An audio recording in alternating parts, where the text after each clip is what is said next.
The Reset podcast is sponsored by Bose.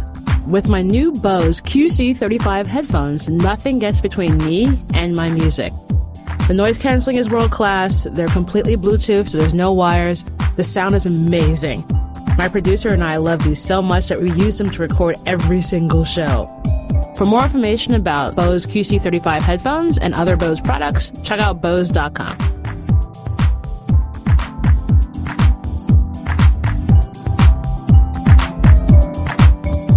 Hello, it's Laura Mignott. It's the second episode of the Reset podcast. This is a show where we get to talk about marketing and business in the real world.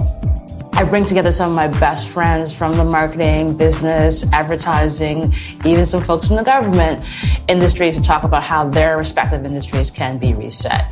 Today, I am so pleased to have my dear friend Charlie Oliver, CEO of Serve Fresh Media, here to have a chat. We're going to have some rosé, we've got some great truffle French fries, and we're going to have a great conversation. Welcome, Charlie. Hey, thank you for having me. Wow, what an introduction.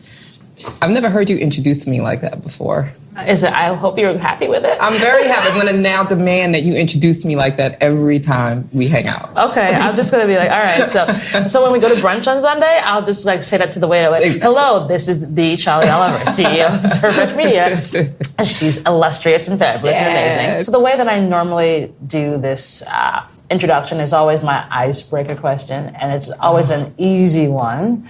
Why are you shaking? Don't worry about it. Nothing is ever easy with you. There's always a catch. Because I try to make your life miserable. Is to ask a really easy icebreaker, and this one is, what was your first job? Oh, that is easy. See, told you. Okay. So two things. I love that question because it stirred controversy online a few months ago. Really? Why? Yeah, there was a hashtag called My First Job, and a lot of celebrities and people were, answering that question. This was my first job, hashtag. And they were great jobs. Like, I was, working at a toy shop. I was doing this, doing that.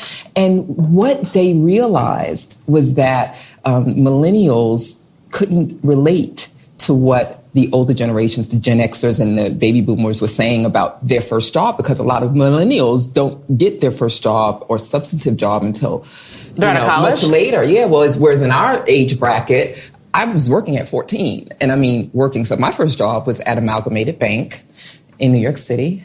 I was 14 years old. That's like a serious job. Yeah, dude, it's no joke. Well, you're a serious woman, so I'm not surprised. I'm saying. But this for me was an important lesson in marketing, and I didn't even know it at that age. So you were 14. Yeah, man, I had problems.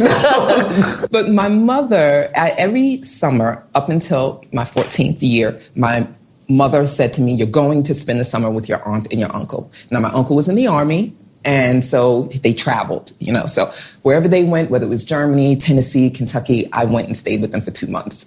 And awesome. It's awesome until your aunt starts having kids and you realize that you're the babysitter. So you're free help. Oh, you ended up becoming, so actually that was your first job. Yeah, that was my first job. So I said to my mother, "Mom, I'm not doing that this summer." And she said, "Oh, yes, you are." And I said, "No, I'm not." And she said, "Well, here's the alternative. Go get a job. If you can get a job, you can do that job. You won't have to go stay with your aunt for the summer." And you're like, enterprising me. Well, the thing is at that age, at 14, you're too young to get working papers as a teenager.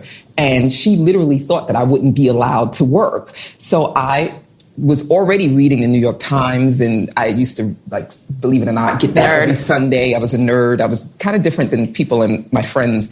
And you were an indoor child. I was an indoor child. I'm an introvert. And what I did was I put together a resume. I went to this. What? Babysitting in Germany? Again, a lesson in marketing. I said to myself, well, I need a resume. I know this is what I know. This is what all the ads say. So I went to my librarian in school and I said, "I need you to help me put together a resume." And she said, "Okay, what are your skills?" And I said, "Well, I helped my mother with her business, and she owned a store, and I did a little accounting work for her, simple stuff, So I put together a resume, and then I went to an employment agency. What? How did that What? No, you were a child. Full disclosure, Charlie is pretty tall, but that may have helped. And so, like, you don't know how old you are. I know they didn't. It helped a lot because you know what I did? I lied. Of course, I lied like a rug, and I went to like a number of employment agencies that day. And these were temporary agencies, and I walked in with I had on a suit. Did you wear a business suit? Oh, you wore a business suit. Yeah, I had a suit. I made one. Like, I kind of had a skirt. I'm sure it didn't look great, but what I learned at that age was that confidence accounts for a lot. And I went into one agency, and they liked me. Sent me to Amalgamated Bank. I got the job, like practically on the spot. And so this was a story that I made up for them. I said, I am in college. I'm 18. This is my first summer out of college, and I just need a summer job to kind of, that was my thing. And they liked that story. And I have to tell you something. Back then, I would think that them looking at me being an 18-year-old Black girl saying, you need to hire me was probably the thing that piqued their interest. And it actually got me into a lot of doors because you're a gangster. The audacity of this 18-year-old Black girl, in the late 80s to, you know what I'm saying? So anyway, bottom line, they hired me, but I went back to my mother and I said, I got a job. And she said, well, where? And I said, Amalgamated Bank. she fell out of her chair. And so I said, I need documentation. I need to, She went and spent money on my wardrobe. Next thing you know, she's telling everyone, my daughter's going to be working at Amalgamated Bank. And, and I went and they bonded me. It was a big thing. That should not technically have happened, but it did. And I got hired. I went in and I was the youngest one there, but I got along with everyone. And did they ever figure out you were 14? No, and not only that, they promoted me 3 weeks after I got there.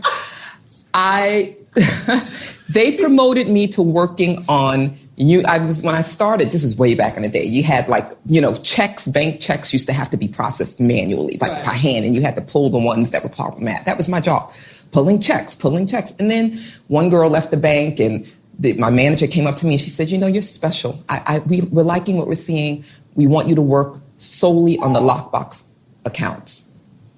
And lockbox accounts are the union accounts of, like, say, for example, AFTRA, all of the entertainment business union accounts. Yeah. And I worked on managing their accounts. And I did that for the rest of the summer. And my first lesson in money, by the way, which was also a lesson in marketing, was, my mother said to me, okay, how much are you? Okay, you got to put money aside for the house to pay me. And I said, pay you?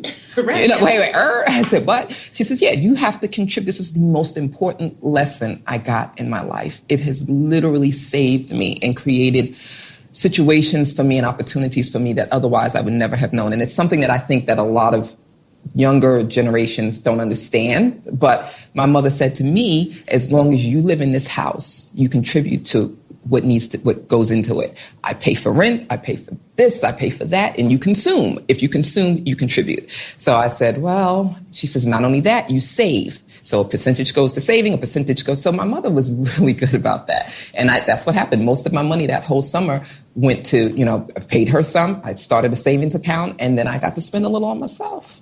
And that was my first job. And after that, there was no way I was going to be babysitting again and doing. I went from that to other office positions and doing things. And but it taught me a lesson in marketing. And the lesson was this: there is reality, there is perceived reality. And you can create a reality that you want the world to perceive, and it's just as powerful, if not more, than what your real situation is. And sometimes it's the thing that puts you over the top. I've never heard that story. Really? But here's the crazy thing. I have a similar story.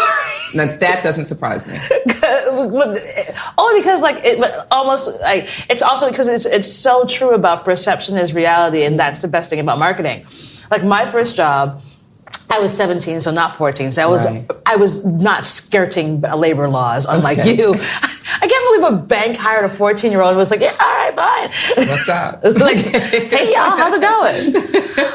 Wait, I just have to say, when I left the bank at the end of the summer, they threw you a party. I told them, they threw me a big party. It was so, my boss gave me a hug. She says, if you need anything else, Charlie, we're here for you. I was like, bye. Okay, so anyway, I'm going back to college. High school. Okay.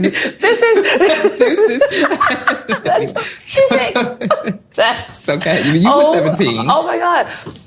So my best friend in high school, her mom had like this thing where she could work with the county. And so you could like send in your like resume. Same deal. Like I made something up. I was like, I am good at like telling stories. Excellent. And I was a straight A student because I was a nerd. Also indoor child. Well, you knew that.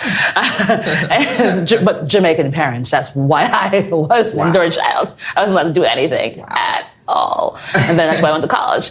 Things went cray.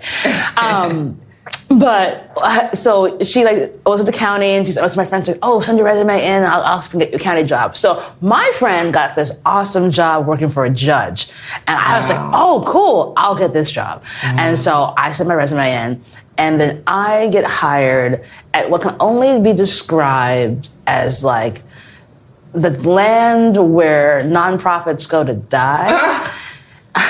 That sounds like a book.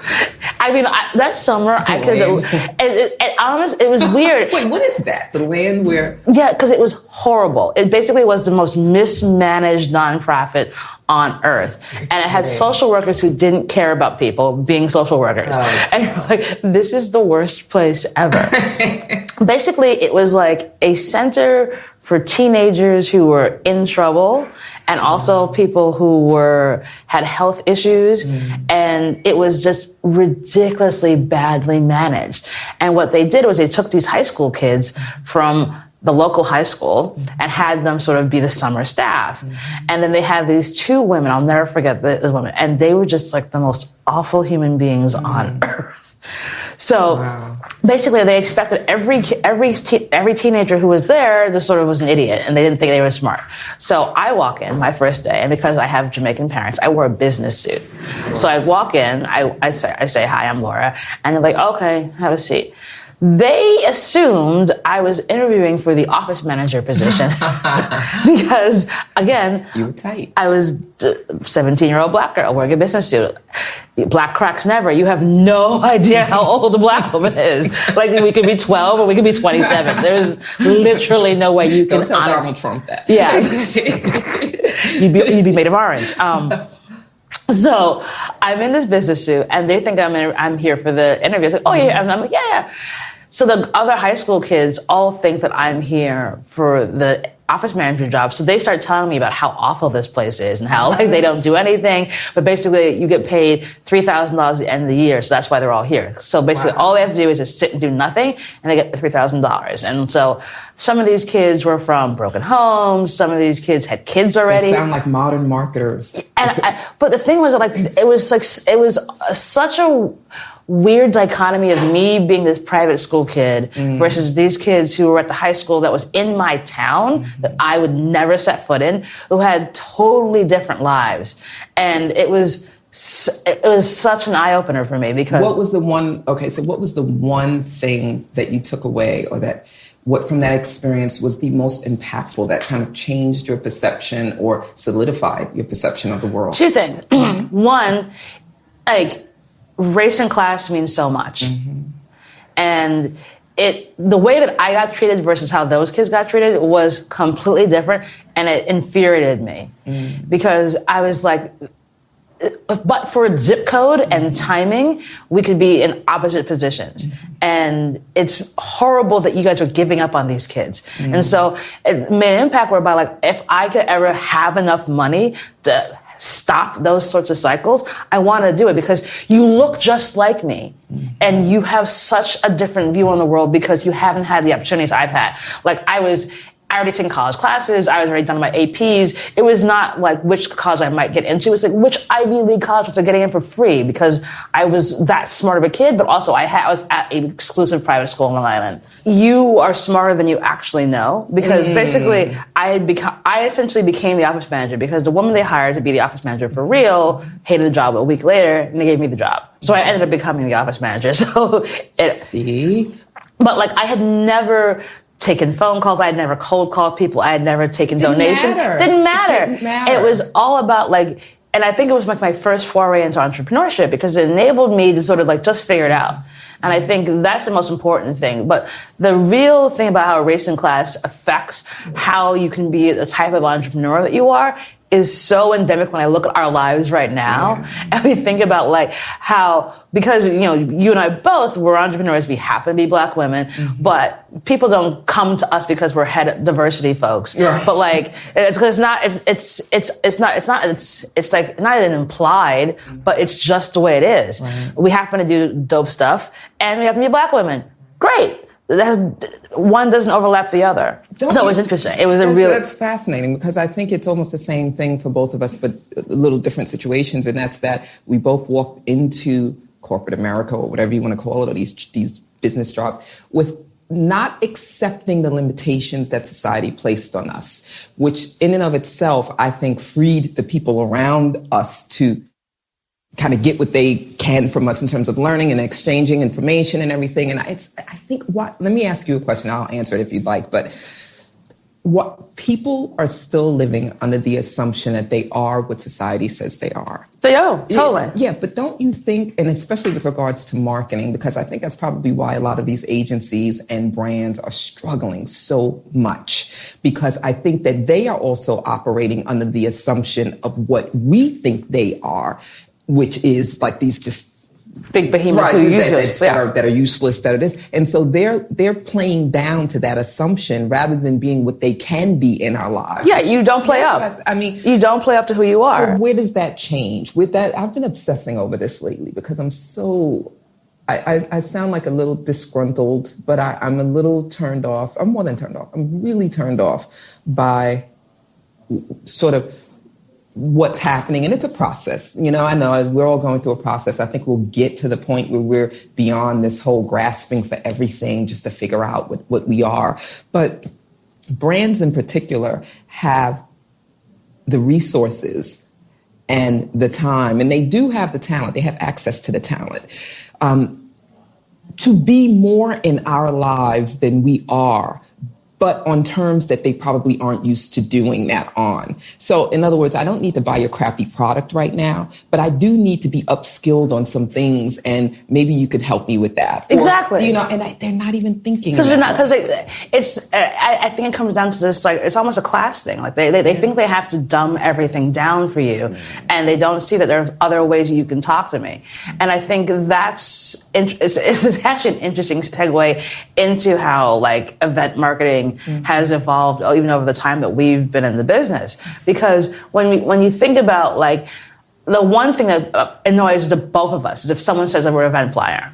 And I'm like, I am absolutely not an event planner. Exactly. Like, do not. I will cut you. I will throat punch you if you call me an event planner. I carry a gun. No, I'm just kidding. All right there, Trumpy.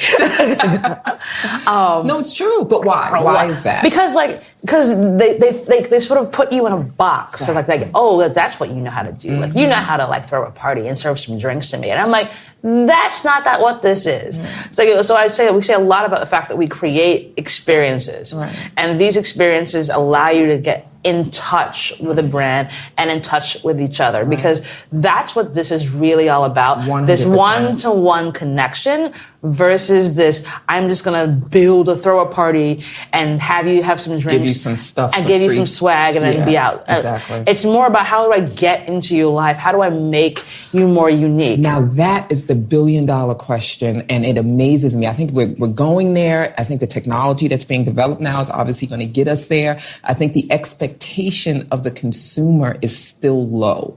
I think we don't know what to expect. We don't know what an experience really is. Hell, we just started really experiencing things outside, like with VR and with different types of technology. We're beginning to understand that we can sort of alter our reality and have these amazing experiences, but we're just touching the tip. Yeah, it's interesting. I was in Canada yesterday, and like, it's interesting and fascinating how they're the same than us, but so far different. And it's not like, you make those jokes that, like, depending on where you're in America, it's either 2016, 2012, or 2009, because they're just so far behind in terms of digital and technology. And when I go to Canada, I know it's 2016, but it's almost like they sort of have this sort of bright-eyed bushy-tailness of when we all first start. Oh, God. And it's like, and That's it was wonderful. It was refreshing to hear that, because like when was it? Because it was weird, because I think I texted, like, I was so validating to hear people get what I was saying about, like, here's why you guys are actually smart. Right. And what you're actually tapping into is that you're forgetting that, like, people are expecting this. They don't know they're expecting this. But if you provide this value, you win. And I think that's the thing with brands right now. It's like, if you actually provide this value, you're not reinventing the wheel, you're going to win. And I think with experience is the same way. It's like, if you provide things that are a destination, if you provide things that help me learn, is so key. Like, you talk about the issues I want to talk about the election, but like how like all these people who are very upset because they're losing their jobs in field X, and someone's been saying, "Oh, I can bring those jobs back." And it's like, no one has a time machine, so you cannot go back in time and like rebuild a coal mine, like or rebuild a car factory. Those are gone. It's over. You can only move forward. And if you create things that are now unique and different, people who have those skills think that those are the only skills they had. But take our bright-eyed, bushy-tailed of 14-year-old you and 17-year-old me, where it's like, I didn't know what I didn't know, but I know how to do some things, and so I can take those skills and do something else. So it's the same deal. Like, you have thousands and thousands of people who have these skills, but like, if you just sort of open their eyes to what else is available and say, hey, look, you've been doing all this stuff that requires brute force strength or requires the ability to be very minutiae with your hands with regards to like building something in a factory. There are jobs that are now going to be available to you, but someone needs to tell you that happens. And brands, if they were smart about it, could say, like, look, here is a workshop for people who have X, Y, and Z skills. Like, and which is what I'm trying to do. And that's what I want to talk about, because like, I am so excited for you. One, because I'm super proud of you. Thank you. But two, it's such that it's so on point for what's so timely now that enables you to sort of say, look, you have these skills, dude. Awaken them, and you can make some money. So I think that, it's such an awesome time, and it's also a look. Terrifying. I've had the worst week of my month. I'm you know this. It's been you nailed it. It's an exciting time. It's amazing. There's things that we could do, that we could be, that we could try. And I'm going to quote Trump here. So let me preface this by saying I'm not necessarily a Trump supporter. I'm not at all a Trump supporter. I'm going to move over here because the lightning. Lightning's going to strike you. But hey, what do we have to lose in taking chances on things that we've never done before?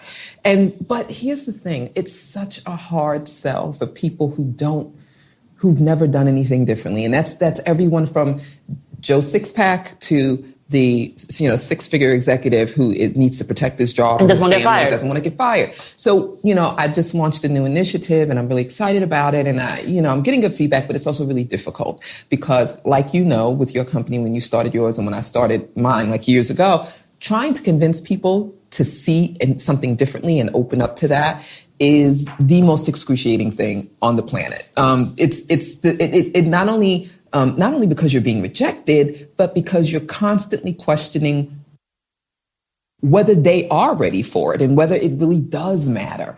Are you at the right time? Maybe people are going to be okay with sleeping. That scene, I'm obsessed with that scene in Wall-E because I think there's truth to it, but it's also somewhat frightening. It's like, how much of that are we going to be? Certainly, we're already becoming that.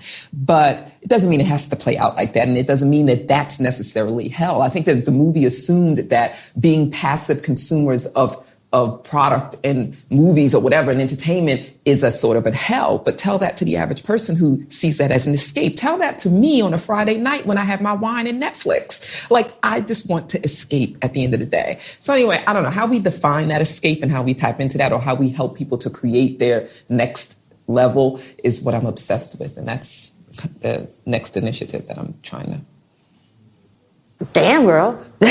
Yeah, it's been a long week. I need another glass of something. Okay. Yeah, I mean, I think that's why I wanted you here, because like you see the world in such a unique way in terms of how people can go the next level. And it's always because like, you're my best sounding board for like all my crazy ideas. And you for mine. It's like, hey, I have this idea for a podcast. And you're like, do it. By the way, I don't want to call you out on your own show, but. Because you're going to anyway. Yeah, well, Yes. That's why I have my friends. I'm a little ticked off. I sent you this is what I mean, right? I sent you something last night. If it was last night, I didn't probably look. You saw it. It said on Facebook that you saw it. This is why I hate Facebook. You sent me something last night on Facebook? I sent you something on Facebook. And it was just a note. It was a quick note. And it said, check this out. Take this quiz. It's just 5 questions. I want to know what you think. And who knows? You saw it, but maybe you went to sleep or you just didn't get to it or whatever. But this says more about me than it does about you. But still, I was like, and this has to do, again, with the technology and with us, our expectations of each other. But I was like, damn it. I sent it to a couple of people, maybe 3 people, but you were the most important for me. But anyway, why? I need this feedback. Like, I want to know what you think. I want to know, am I on the right track? The feedback loop, that's needed, because the ideas are so crazy. And I know that thing that I sent you was a little crazy. Do you remember what it is? Which one? The link that I sent you last night. Now I see it. I was on a plane. Crazy. Okay. I was on a plane, so forgive me. So I just saw it now. The friendship is still intact. But I feel bad because I did it. Because last night was difficult.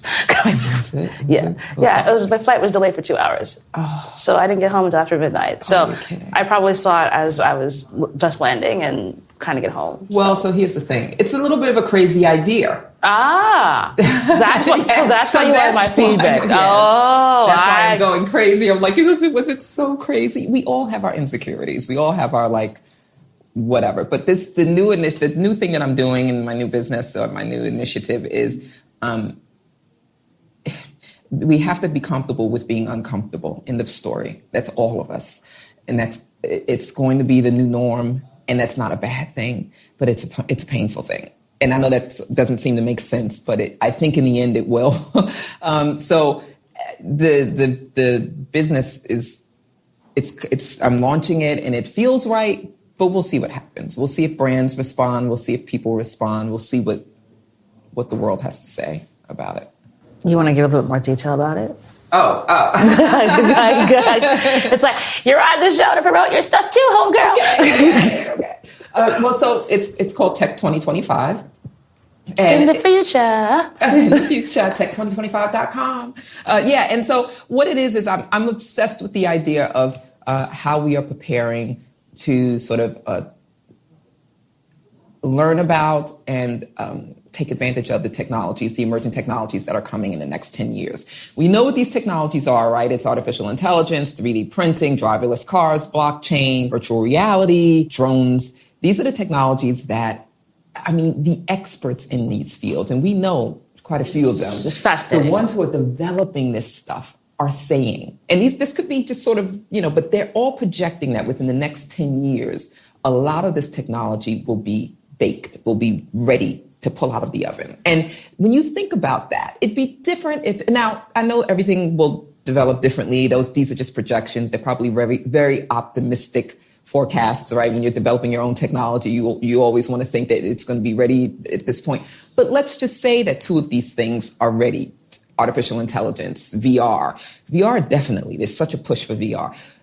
A lot of this stuff is being developed together. It's an ecosystem now that's sort of coming together. It's very hard to predict because of that. Right. Because there's so many disruptive technologies, what that is. What's going to win, what's going to stay. What's going to live, how it's going to affect the markets. You're going to see companies coming together, breaking apart, whatever. So where does that leave the average person? For one thing, businesses don't know what to do. They're confused, blah, blah, blah. The average person is even more confused because they need a job. They're being told that there aren't going to be jobs. They're going to be out of a job. Like if you're a truck driver, you're not going to, you'll be serving his cars, you're out. You're going to be useless. Pretty much that's what it's saying. So what Tech2025 does is it's a platform where we have workshops, live events, a community that teaches people about the emerging technologies, particularly small businesses and startup entrepreneurs. We teach them about these emerging technologies. What is it? What's the ecosystem like? Who are the major players? What's going on right now? What do I need to be aware of? How does this affect me? What do I need to look at in the next year in artificial intelligence? Or what is some of the news that's going on a global, because we oftentimes look at America, but what's happening in artificial intelligence around the world? What's going on? So we teach them these things. We do workshops. And then in workshops, we ask them to look at their own lives and their own situations. And we do all kinds of exercises that gets them to begin to think about the future in a different way. I think probably our biggest downfall, if there is one, is that we are looking at the future today the way that we did yesterday. And I think that our survival, our growth, our success is 100% contingent upon us being able to think about the future in a different way. We have to let go of some of our preconceived notions, ideas, and insecurities about what we are and what we can be in order to maximize the technology and the opportunities that are just ahead of us. Otherwise, we fall through the cracks. Totally. It's like, does that make sense? And the problem with that idea, guys, I know, please forgive me. I know it sounds very lofty and it's big. I'm trying to bring it down. Distill it. Yes, distill it. So I thought to myself, what is the business model here? Well, number one, people will pay for courses or whatever. I don't want it to be, I don't want it to be cost prohibitive, right? Right. I want brands to pay for the re-education or the upskilling of people in small companies and the communities that they want to be a part of, that they want to engage with. I think that there is something there in saying to brands, and it doesn't have to be a big brand. It can be anybody who's trying to reach out. I will support this initiative to help people understand the technologies that we ourselves are trying to understand, right? Because what's going to come out of it is